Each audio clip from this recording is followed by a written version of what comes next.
I'm pretty new to the hand tool world, and I want to learn more about, use and, what should I buy? Should I buy a 62 or should I buy a 60 and a half? And you can come in here and test them and put your hands on them and ask people, that make them. Yeah.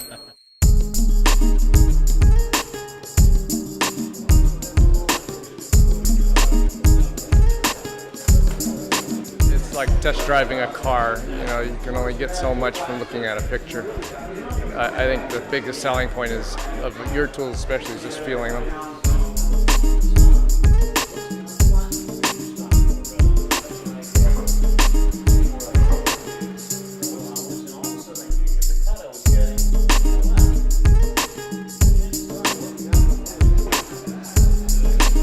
See the fit and finish for yourself. I mean, if you're going to pop down the money for $300-400 on a nice set of tools, whether it's a nice set of chisels or a plane, you want to see the fit and finish and just marvel at the quality, that what you're getting, because the last thing you want to do is get it and then have to ship them back. Why waste the money, why waste the time?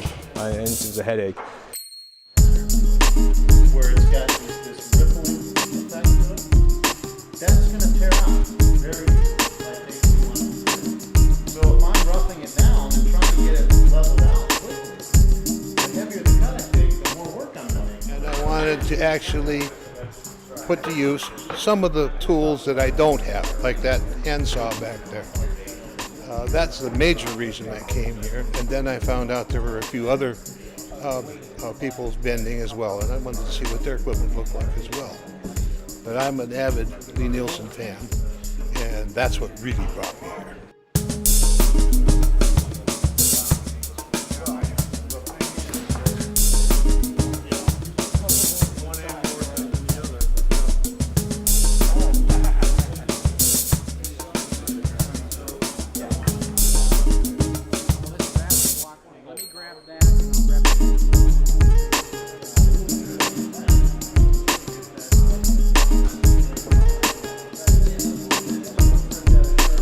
So what's the furthest you've ever traveled for one of the tool shows? I just drove up here from San Diego, and we're in Seattle now, so what's that, 1,400 miles?